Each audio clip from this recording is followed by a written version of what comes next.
Bem-vindos ao canal Evangelhos Boas Novas de Deus. E hoje eu queria expor para vocês o texto de Mateus, capítulo 28 e o versículo 16 até o versículo 20, né, que fala sobre a grande comissão. Algumas observações, uma observação bem interessante, que se você pegar o Evangelho segundo escreveu Lucas e Atos, nós sabemos que é um livro só, né? Se você pegar o texto de Atos,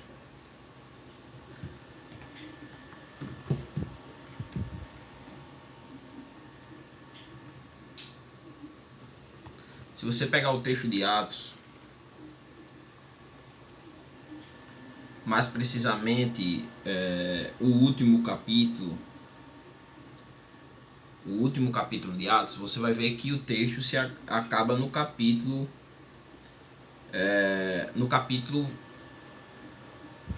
28. Atos, no caso, ele tem 28 capítulos, né? E deixa eu só abrir aqui o último versículo do texto para a gente ler.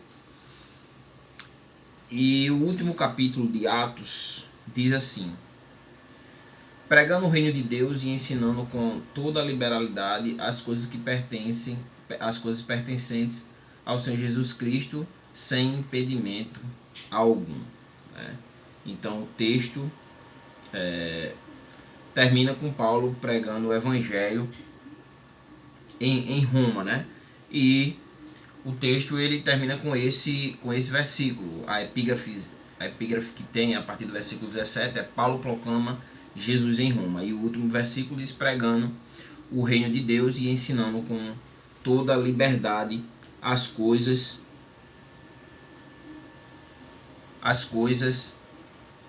pertencentes ao Senhor Jesus Cristo, sem impedimento algum.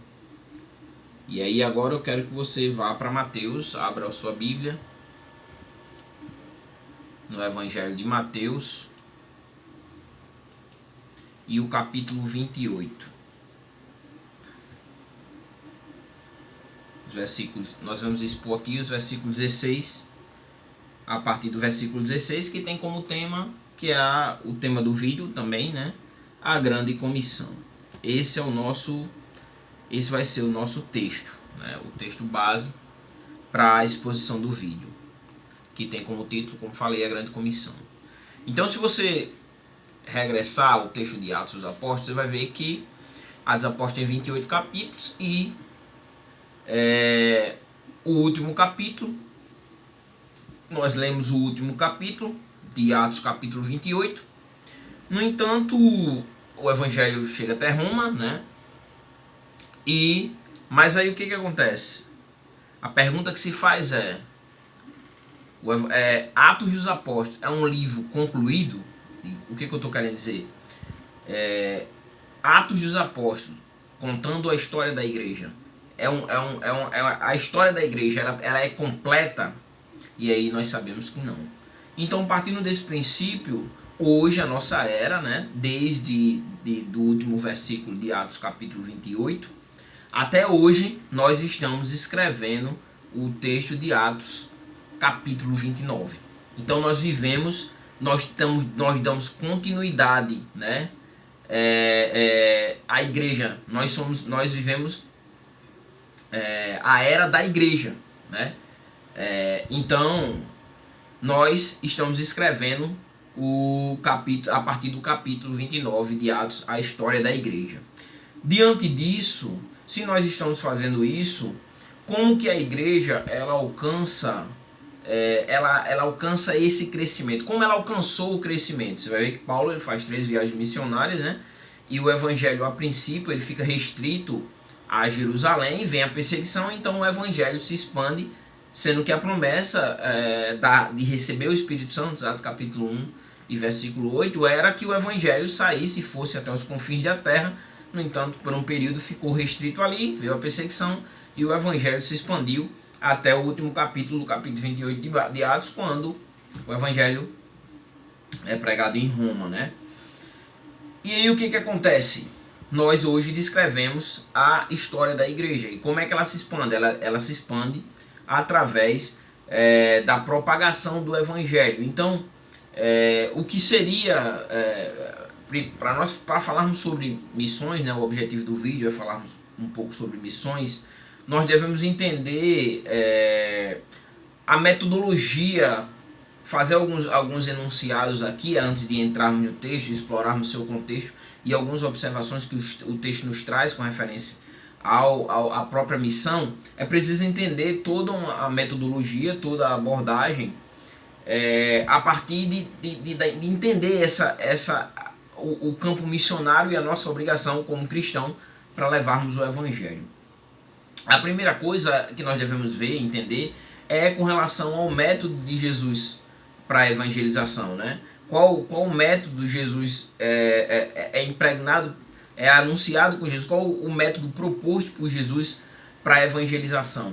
E aí você vê que além dos seres humanos nós temos os anjos, né? Os anjos poderiam pregar o evangelho, no entanto eles não foram escolhidos para levarem a mensagem do evangelho, para anunciarem a Jesus Cristo como único e suficiente Salvador. E aí outra observação a ser feita com relação ao método de Cristo na evangelização é que os mortos também não foram usados com esse intuito da evangelização. E até houve uma proposta de que para que os mortos eles tivessem esse papel na evangelização. Você vai ver no Evangelho de Lucas, deixa eu só abrir aqui.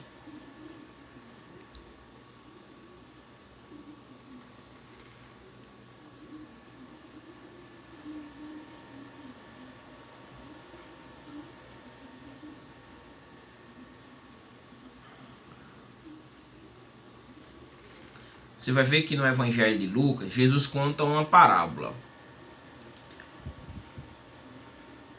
Lucas, no capítulo 16, e a partir do versículo 29, você vai ver que Jesus ele vai contar uma parábola. E essa parábola, você vai ver que existia um homem rico e o mendigo, os dois morrem e aí vão para o estado intermediário, né? Após a morte. E aí, aqui nós vamos ter um questionamento, né? Mais precisamente no versículo 27, que é o objetivo aqui de mostrar que os mortos não foram escolhidos, não é a metodologia de Jesus usar os mortos na evangelização. O versículo 27 vai dizer assim: então o rico disse: Pai, eu peço que mande Lázaro a minha casa paterna, que Lázaro voltasse, né? Lázaro estava no seio de Abraão, ele estava no lugar de sofrimento, ele não queria que a família dele fosse para o lugar de sofrimento. Então ele pede ao pai Abraão, que estava do lado de Lázaro estava lá, e para que mandassem, né, Lázaro até a casa paterna dele. Para quê? Porque ele tinha lá, o texto diz que ele tinha 5 irmãos, para que testemunhassem, a fim de que não venham também para o lugar de tormento que o rico estava, né? E aí Abraão responde que eles têm Moisés e os profetas, então ouçam-nos, né? Quer dizer, eles têm a lei, né? E eles têm os profetas. Então, se eles têm, que eles os ouçam, né? Então você vê que os mortos não regressam, como o Espiritismo prega através das encarnações, para levar o Evangelho. Então quem no método de Jesus Cristo para a evangelização, quem são os responsáveis para levar a mensagem do Evangelho? É a igreja, né? Marcos 16,15 diz que ide por todo mundo e pregai o Evangelho. O apóstolo Paulo em Romanos no capítulo 10, 14 e versículo 15, como as pessoas ouvirão a abordagem do apóstolo Paulo em Romanos, você vai ver, capítulo 10 e o versículo 14, vai dizer assim: como porém invocarão aquele a quem não creram, e como crerão naquele que nada ouviram, e como ouvirão se não há quem pregue, e como pregarão se não for enviado, como está escrito: quão formosos são os pés daquele que anunciam as boas coisas, né? Então somos nós que somos, nós vamos ver isso na grande comissão, que o método de Jesus na evangelização é através da igreja. A igreja é o seu método. E aí vem um questionamento que é bem interessante, né, dentro da igreja, quando eu devo evangelizar, né? Quando então eu devo, se a igreja não são os anjos, não são os mortos, é a igreja que deve ir levar a mensagem. Então quando eu devo ir pregar o evangelho, né?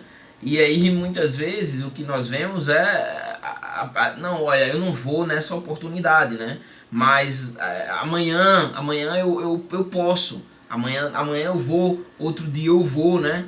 Às vezes as pessoas usam o argumento assim: não, eu vou quando eu puder, né? Mas se você se voltar para Marcos capítulo 16, versículo 15, eles ide, vão, indo, né? E aí outro argumento é: não, eu vou evangelizar quando eu puder. Agora eu não estou podendo, estou muito ocupado com as coisas da faculdade, com as coisas do trabalho, né? Estou muito ocupado, tenho muitas coisas, muitas tarefas, né, extracurriculares, e eu não posso agora, né? Mas aí o apóstolo Paulo, se você for ver em 2 Timóteo capítulo 4, versículo 2, ele vai dizer que Timóteo pregasse em tempo e fora de tempo. Então, quando é que eu devo ir pregar? Amanhã é quando eu puder. Ainda outros usam o argumento seguinte: eu não tenho capacidade, né? Eu não tenho conhecimento bíblico suficiente para levar a mensagem do evangelho. Mas quando eu me tornar um perito das escrituras, quando eu me tornar um teólogo, quando eu me tornar quando eu me sentir capacitado para ir, então eu vou levar o evangelho, eu prometo. Só que quem capacita o homem é o Espírito Santo de Deus. Então o tempo de levar a mensagem, de ir pregar o evangelho, o tempo de agir é agora, não é amanhã, não é quando eu puder, mas é agora. É levar a mensagem do evangelho agora. O evangelho não tem que se adaptar às suas obrigações existenciais, mas é você que o evangelho deve ser a prioridade de Deus na sua vida, para transmitir a mensagem de Cristo para as outras pessoas, e o resto são paralelos a tudo isso, que vai complementar, e o Senhor vai abençoar a sua vida em prol desse propósito. Buscar em primeiro lugar o reino de Deus e a sua justiça, e as demais coisas vos serão acrescentadas. E aí, dentro disso, ainda vem outros questionamentos, né?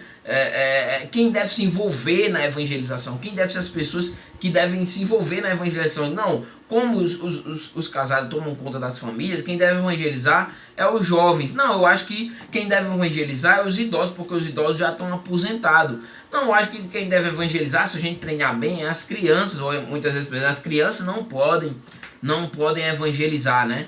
Ou então as pessoas dizem: não, eu acho que as mulheres, algumas as que não trabalham, elas que devem evangelizar, né? Ou outras vezes: não, é melhor que só os homens evangelizem. Mas não é isso que a Bíblia nos transmite. E você vê casais no texto de Atos pregando o evangelho juntos. Nós vemos famílias, né, levando a mensagem do evangelho.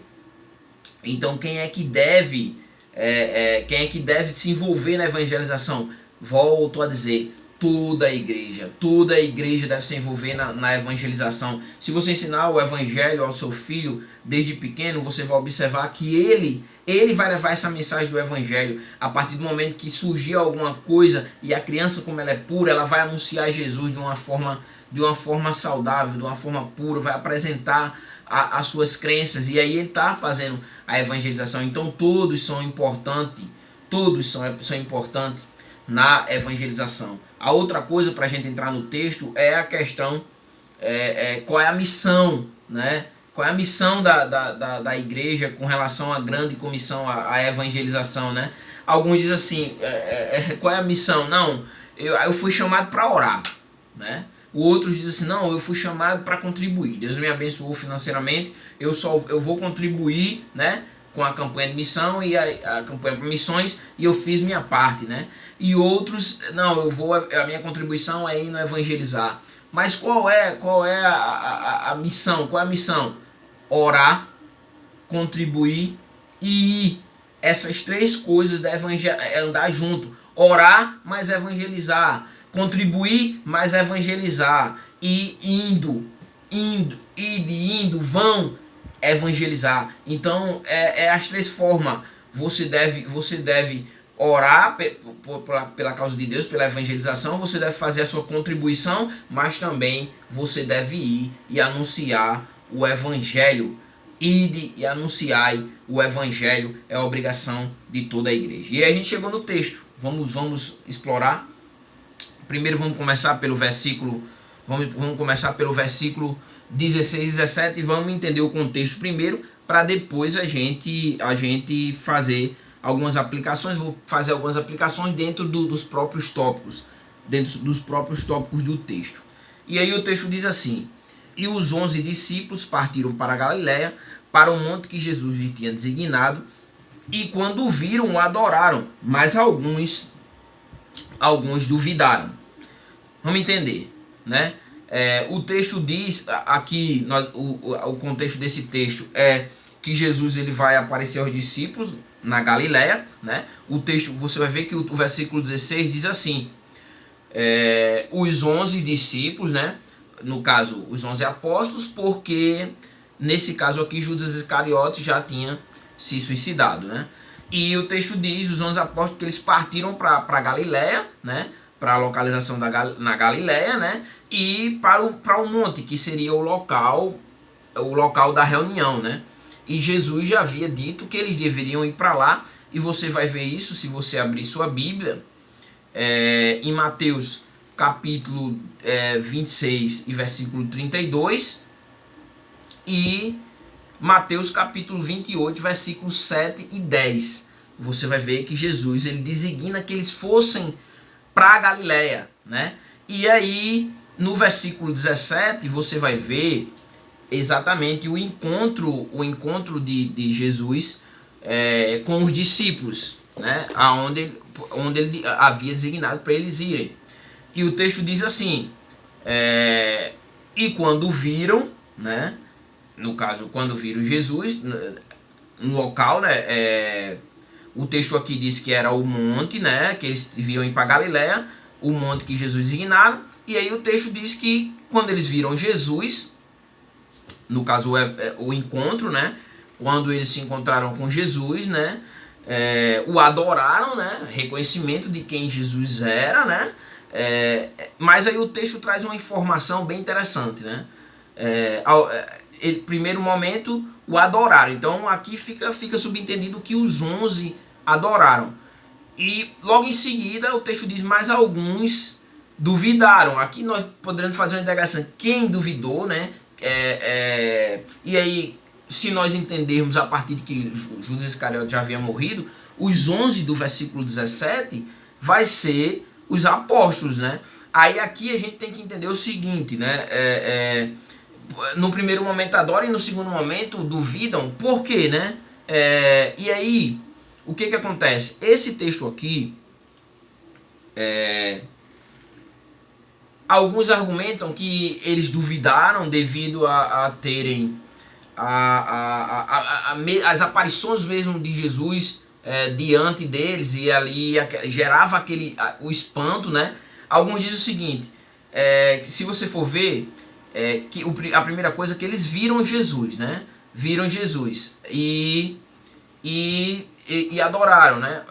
Mas aí o texto diz logo em seguida, mais alguns eles duvidaram, né? Então, a partir dessa parte que viram Jesus, alguns acreditam que eles viram de longe, né? E aí tem esse momento de dúvida, mas depois fica tudo bem. Ou alguns argumentam também que essa dúvida seria em prol do espanto do momento ali, da nostalgia do momento que eles enfrentaram. Outros argumentam o seguinte, que esse evento aqui é o evento que é descrito em 1 Coríntios, no capítulo 15, versículo 6. O que isso quer dizer? Quer dizer que nesse evento aqui não se encontravam somente os 11 discípulos, né? Mas o evento de 1 Coríntios capítulo 15, versículo 6, foi o evento quando mais de 500 pessoas o viram, e aí, aí entram que, para alguns comentaristas, devido a isso, alguns duvidaram, eram incrédulos, eram céticos aquilo ali, mas era porque não havia só os discípulos, né? Mas haviam mais pessoas, e daí essa situação. Quando nós seguimos em frente, né? O versículo 18 agora, o versículo 18 vai dizer assim: Jesus aproximando-se, né? Tá aqui a explicação que eu queria trazer de lá, era exatamente isso. O versículo diz, né, que eles viram a Jesus, e aí logo em seguida o adoraram, né?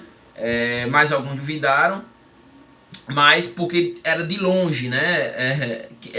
Jesus estava longe. Mas aí quando Jesus aproximou, né, o versículo 18, Jesus aproximando falou-lhes dizendo, né, toda a autoridade, né, me foi dada no céu e na terra. Toda a autoridade, Jesus disse, né? Quando Jesus se aproxima deles, eles viram Jesus possivelmente de longe.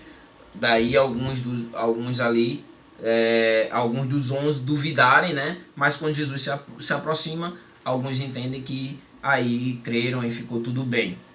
Mas o que acontece? Aqui, o versículo 18, a gente vai tirar um primeiro enunciado, né? Que é a competência de quem comissionou para essa missão, para o grande comissionamento, para o ID, anunciar o evangelho. Nós vamos ver a competência aqui nesse versículo do comissionador. E que competência é essa? Você vai ver. Jesus, né, aproximou e disse: toda autoridade, quer dizer, algumas versões diz todo poder, né? E fica subentendido aqui a questão de governo, né? Toda autoridade. E aí o texto diz que toda autoridade me foi dada no céu e na terra. Então nós vamos ver a competência de quem nos comissiona para levar o evangelho a partir da ótica de que Jesus, ele governa, ele é o rei, né? Ele está à destra do Pai. Você vai ver que Mateus capítulo 11, 27 e João 3, 35, você vai ver que Deus entregou todas as coisas nas mãos de Jesus. Deus entregou todas as coisas. Então Jesus, ele tem toda a autoridade, tanto no céu quanto na terra, e ele governa. Ele quem governa. Então quem é que nos comissionou? Qual é a competência de quem nos comissionou? O próprio Deus. E aqui eu quero fazer uma observação, né? Porque se é o próprio Deus que diz assim: vão e façam discípulos, e se o próprio Deus diz: eu tenho toda a autoridade e eu estou mandando que vocês vão e façam discípulos, e aí fica difícil de compreender quando muitas vezes, se quem nos comissionou foi o próprio Deus, né? A autoridade, a competência daquele que nos comissionou tendo sido o próprio Deus, fica aquela coisa: por que nós não vamos evangelizar? Se quem nos mandou, a competência dele, ele tem toda a autoridade nos céus e na terra, e ele diz: vá lá e evangelize. E eu não entendo muitas vezes por que a gente não cumpre o que ele mandou e vai evangelizar. E aí quando nós olhamos por exemplo, né, para outras religiões, como por exemplo o budismo, né, que tem como seu fundador Siddhartha Gautama, morreu, né? E nós vemos os adeptos do budismo que faz ênfase da sua crença de uma forma enfática e propagam o budismo. O budismo está espalhado aí e eles têm prazer em propagar. O próprio espiritismo, eu tive por esses dias o prazer de estar estudando a doutrina espírita no próprio centro espírita, né? E você vê o entusiasmo deles de falar do espiritismo, de anunciar o espiritismo, né? Mas quando nós vamos ver, Allan Kardec está também na sepultura. Quando nós vamos para, por exemplo, para o islamismo, para os países ali do Oriente, onde o Islã ele se propagou, nós vemos também a ênfase e o fervor dessas pessoas em levarem a mensagem do Islã por tudo que é lugar né? E ainda ao ponto de darem a própria vida. Mas se nós formos ver, Allan Kardec morreu. Se você for ver, Maomé morreu, e mesmo assim eles continuam e levam a mensagem de uma forma enfática. Se você for ver as Testemunhas de Jeová, né, que tem como seu fundador Charles Roosevelt, Theodore Roosevelt, você vai ver que eles saem de porta em porta. Eles têm, inclusive, durante a semana, eles têm um período de dedicação à religião. Eles têm um período que eles se dedicam, né, a levarem a mensagem, das Testemunhas de Jeová, a mensagem de Jeová do reino, de casa em casa, e isso a ponto de se tornarem ali agentes efetivos, no sentido de quase funcionários sem remuneração, com um tempo inclusive determinado de serviço durante a semana. Testemunhas de Jeová, Charles Theodore Roosevelt também está morto. Quando nós voltamos para os Mormons, né, que tem como seu fundador Joseph Smith, você vai ver do mesmo jeito. Eles estão lá espalhados, de vez em quando eles podem chegar na sua casa. Mas aí o que nós devemos ver é que todos esses líderes aqui morreram. Todos esses comissionadores para levar essas fés, essas crenças religiosas morreram, né? Mas seus discípulos pregam com entusiasmo. Então por que nós não pregamos, não anunciamos a Jesus com o mesmo entusiasmo, sendo que quem nos comissionou foi o próprio Deus, né? E diante disso, que verdade eu posso tirar nesse primeiro momento para a sua vida, né? Que quem nos comissionou a missão foi o Senhor Jesus. Ele que tem autoridade e poder nos céus e na terra. Ele tem todo o poder, toda a autoridade. Ele governa os céus e a terra. E ele reina à destra do Pai. É ele que coordena essa missão, a missão de levar o Evangelho. 1 Pedro capítulo 3, versículo 22, ele está à destra do Pai. E aí vem a questão, seguindo adiante, o versículo 19, a primeira parte desse versículo, nós vamos explorar. O texto diz assim, o versículo 19, portanto, ide e fazei discípulos de todas as nações, batizando-os em nome do Pai, do Filho e do Espírito Santo. A primeira parte do versículo vai trazer qual é o cerne, qual é o centro da missão, qual é o objetivo da missão, o centro, qual é essa missão que foi nos comissionada pelo nosso próprio Senhor. O texto diz assim, portanto, né? Veja, portanto, com base na autoridade daquele que comissionou você, quem? Jesus, que tem todo o poder nos céus e na terra. Vão, quer dizer, indo onde estiverem e façam discípulos, quer dizer, aprendizes, né? Pequenos cristos, né? Pequenos seguidores de Jesus, não seu de Jesus. Então, você vê, qual é o centro da missão? É ir e fazer discípulos. E aí nós trazendo para o contexto da igreja brasileira, eu quero fazer algumas indagações aqui. Você não foi chamado para ir fazer fãs. Você não foi chamado para ir fazer admiradores. Você não foi chamado para ir e enricar usando a Bíblia. Você não foi usado para ir encher igrejas. Você não foi chamado para ir abrir um clube para que ali estejam reunidas pessoas para o bem-estar dessas pessoas. Você não foi chamado para ir e levar essas pessoas para a igreja e depois deixar ela ao seu próprio caminho. Mas você foi chamado para ir e fazer discípulo. E aí, trazendo para uma aplicação para a sua vida, né? A pergunta que eu faço para você é: você tem anunciado a Jesus Cristo? Você tem feito discípulos? A pergunta vai ser, a mensagem aqui é exatamente em cima disso. Você tem anunciado Jesus? Você tem feito discípulos, né?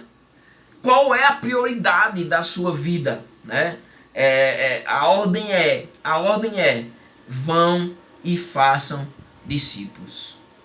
Ainda no versículo 19, nós vamos ter, Jesus vai nos dar o alcance dessa missão, a abrangência dessa missão. E o texto diz assim, portanto, ide e fazei discípulos de todas as nações. O texto diz, batizando em nome do Pai, do Filho e do Espírito Santo. Então, vão e façam discípulos de todas as nações. Então, qual é o alcance da missão? Todas as nações. Por que que todas as nações devem ouvir a mensagem do Evangelho? Romanos capítulo 3, versículo 23. Porque todos pecaram e carecem da glória de Deus. Então, qual é a abrangência da missão? Todas as nações. Marcos, no capítulo 16, versículo 15, diz: ide por todo mundo. Então, não é somente local, mas é uma abrangência por todo mundo. No próprio texto de Atos, capítulo 8, quando a promessa de que os discípulos receberiam poder, você vai ver que o texto diz que mas receberão poder quando o Espírito descer sobre vocês, serão minhas testemunhas em Jerusalém, em toda a Judéia e Samaria e até os confins da terra. Então, qual é o alcance? Todo mundo, os confins da terra. E isso é uma promessa que vem lá de trás, desde Abraão, né? Todos deveriam ser, a bênção da salvação deveria alcançar a todos. Gênesis capítulo 12, versículo 3. Por meio de você, de Abraão, todos os povos da terra serão abençoados. E aí, diante do alcance da missão, eu trago para você novamente, né? Para lhe confrontar, né? Você tem pregado o evangelho e aí a missão vai começar na sua casa. Você tem anunciado o evangelho, né? No seu bairro, você tem anunciado o evangelho no seu bairro. Na sua cidade, você tem anunciado o evangelho na sua cidade, no seu estado, no Brasil. Muitas pessoas não têm condições de sair para fora, mas aonde é o seu campo missionário que você tem capacidade? Você tem feito isso? Qual tem sido a sua contribuição na expansão do evangelho do reino? Afinal de contas, a promessa é para todos. A promessa deve alcançar todas as nações. E aí, qual tem sido a sua contribuição para que o evangelho alcance todas as nações, mas começando pela sua família, seu bairro e sua cidade? É um questionamento. E aí, a quarta observação que nós devemos fazer, né, o texto diz assim, né, vamos ver as implicações dentro do texto, as implicações, né, da missão. A primeira, né, fazer discípulos, como eu disse, e de fazer discípulos, mas você vai lá e você prega o evangelho, essa pessoa acata o evangelho, recebe o evangelho, aí qual é a missão? Continua. Você, depois de fazer o discípulo, você tem que discipular o discípulo. O texto diz, versículo 20, ensinando-os, né, a observar todas as coisas que vos tenho ensinado. Então, qual é as implicações da missão? Primeiro, fazer discípulos. Qual é a outra implicação da missão? Depois que eu fazer esse discípulo, eu tenho que discipular esse discípulo. Então, o que isso quer dizer? Eu tenho que ir, alcançar a pessoa para Cristo, tornar ele um discípulo de Cristo, e depois eu tenho que discipular. Aí, qual é a mensagem? O que eu tenho que ensinar a ele? A observar todas as coisas que Jesus nos ensinou. Então, essa é a implicação. E aqui cabe uma observação, né? Uma aplicação, cabe uma aplicação para nossas vidas, né? Cabe um questionamento. Qual a lição nós podemos tirar para a nossa vida diante de tudo isso? A pergunta você conhece, você que vai fazer o discípulo, você conhece a Jesus, né? Você tem tirado um tempo para ler a palavra de Deus? Você tem estudado, buscado vir à escola dominical, buscado de outras formas estudar a palavra de Deus, se aprofundar no estudo da palavra de Deus, para que você possa levar essa palavra a outros? Você tem estudado, né? Afinal de contas, para você ensinar, é preciso que você conheça aquele que você vai ensinar, né? Porque durante o discipulado surgem muitos questionamentos. E aí vem a questão, você vai saber responder. Não, mas aí a obrigação do pastor, né? O texto diz que eu tenho que ir fazer discípulo e depois eu tenho que ensinar, né? E aí a questão é, outra aplicação, o novo convertido deve ser discipulado por você, né? E não chegar e deixar ele aqui na igreja e depois ele fica por conta, fica jogado aí. Não, mas ele deve ser, sim, a igreja deve cuidar desse novo convertido, mas você também tem a obrigação de passar, de discipular esse novo convertido. E aí vem, para finalizar esse tópico, quantos discípulos você fez nos últimos tempos? A quem você já ensinou o Evangelho de Jesus, a palavra de Deus? A quem você tem transmitido a mensagem do Evangelho? Né? A quem você tem discipulado? Né? Qual tem sido a sua missão no Evangelho do Reino de Deus? O que você tem feito? Qual tem sido a sua contribuição para essa expansão? E aí, nós chegamos à última parte para finalizar a exposição, que é os estímulos, né? Nós temos estímulos, né? Primeira coisa que nós devemos ver, vamos ler o versículo 20. Né? O texto diz: ensinamos a guardar todas as coisas que vos tenham mandado, né? O discipulado, e eis que estou convosco todos os dias até a consumação do mundo. Então, Cristo nos deu estímulos para levar a sua mensagem, para que a grande comissão seja anunciada. A primeira coisa é que ele nos deu autoridade. Ele nos deu autoridade.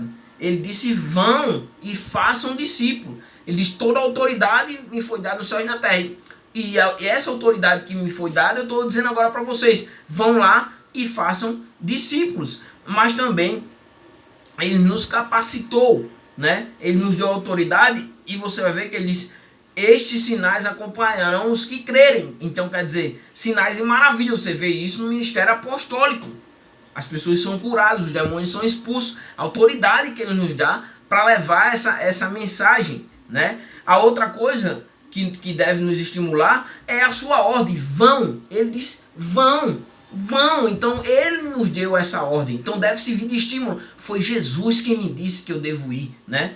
E a outra observação está aqui no versículo 20. Eis que estou convosco todos os dias, né? Até a consumação dos séculos. Então o que Jesus está dizendo? Vocês vão fazer a missão, mas eu vou estar com vocês até a consumação dos séculos, né? E quem é que está habitando na nossa... O que nós somos templo de quê? Nós somos templo do Espírito Santo de Deus. E ele nos capacita. A gente faz a nossa parte, lê as Escrituras, ora, se consagra a Deus. E o Espírito Santo, ele está do nosso lado durante a missão. Então, Jesus disse que estaria com você nessa missão. Não tem por que ter medo, não tem por que temer a ninguém, né? Porque as pessoas podem matar o corpo, mas não pode tirar a sua alma, né? Não pode fazer perecer a sua alma. E Jesus, ele está com você. Se você for olhar os discípulos, a maioria dele, né, com exceção de João, do apóstolo João, todos foram assassinados. Então, qual é a aplicação que nós tiramos aqui dessa parte do texto, né? Que você é capacitado pelo Espírito Santo de Deus. Atos 1:8. Recebereis poder ao descer sobre vós o Espírito Santo de Deus. Você foi capacitado, né?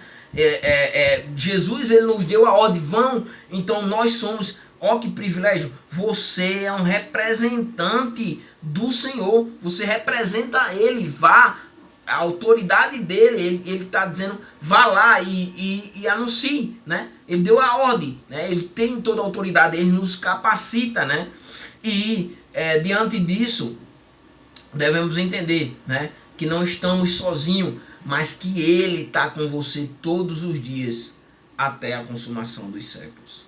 Diante disso, de tudo isso que você ouviu, eu pergunto, né, o que você vai fazer com essa mensagem, né?